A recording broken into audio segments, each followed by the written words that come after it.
हिमालय पे पेड़ हो तो गीत गाएंगी नदियाँ, गीत गाएंगी नदियाँ।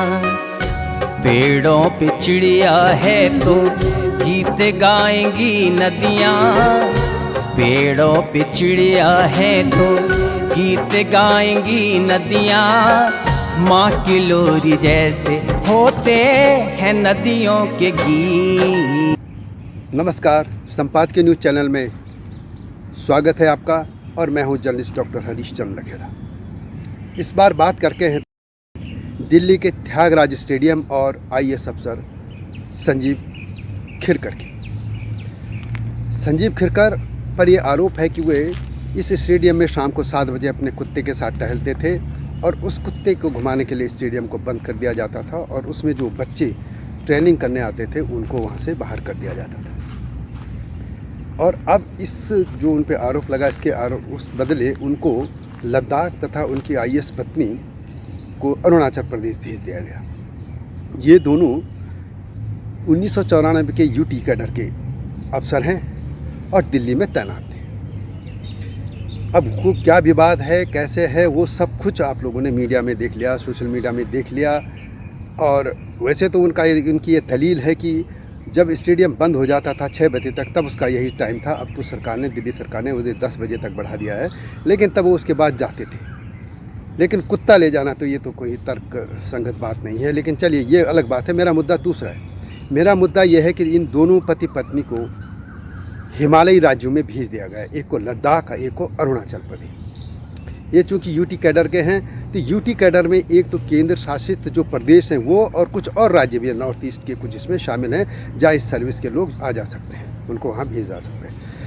अब सवाल है कि इनको दोनों को हिमालय ही राज्यों में क्यों भेजा? यूटी के तो और भी हैं, पुडुचेरी है, लक्षद्वीप है, अंडमान निकोबार है, चंडीगढ़ है, दादरा नागर हवेली है, और भी इस तरीके के स्टेट है। परंतु इन दोनों को हिमालय क्यों भेजा? वास्तव में ये मानसिकता बहुत पहले से चल रही है, जब किसी अफसर को पनिशमेंट के लिए हिमालयी राज्यों में या आदिवासी क्षेत्रों में भेज दिया जाता है। चूँकि ये यूटी कैडर के थे, इसलिए इनको इस आदिवासी क्षेत्र में भेज नहीं सकते थे, तो हिमालय। अब दो बातें हैं। यदि ये अफसर सही हैं और उन पर गलत आरोप लगा के इनका ट्रांसफ़र किया गया, तो या इसका मतलब वे दुखी रहेंगे और फिर वो जब लद्दाख जाएंगे या उनकी पत्नी अरुणाचल, तो वो दुखी हालत में उनकी मनस्थिति क्या, वो काम करेंगे, कैसे करेंगे काम? इसका मतलब प्रशासन पे वहाँ पे असर पड़ेगा। और दूसरा, यदि वो अपने काम के प्रति जो भी उन्हें अपने पद का दुरुपयोग किया, तो फिर ये कैसे मान सकते कि वहाँ हिमालय राज्य में लद्दाख जाके सुधर जाएंगे? इसका मतलब वहाँ तो वो और भी दुरुपयोग करेंगे, क्योंकि वहाँ तो सीधे साधे लोग हैं। जो अफसर दिल्ली में ऐसा कर सकता है तो वो अरुणाचल या लद्दाख में क्यों नहीं करेगा? इस मानसिकता को बदलने की ज़रूरत है।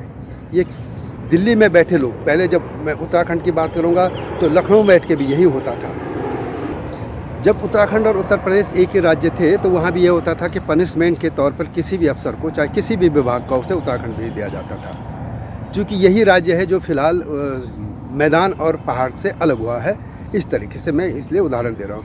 लेकिन अब जब सेंट्रल गवर्नमेंट ने इन दोनों को हिमालय राज्य में भेजा, इसका मतलब इन्होंने हिमालय को एक पनिशमेंट का एक क्षेत्र बना दिया, सजाई क्षेत्र बना दिया।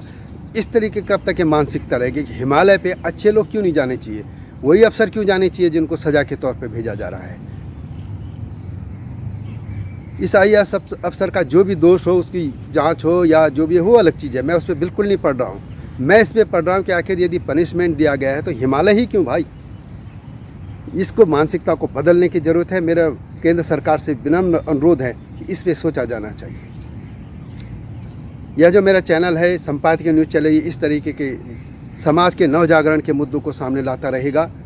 यह वीडियो कैसे लगी और मेरा मुद्दा कैसे लगे, कमेंट में अवश्य लिखें और अगली वीडियो की प्रतीक्षा कीजिए। तब तक नमस्कार।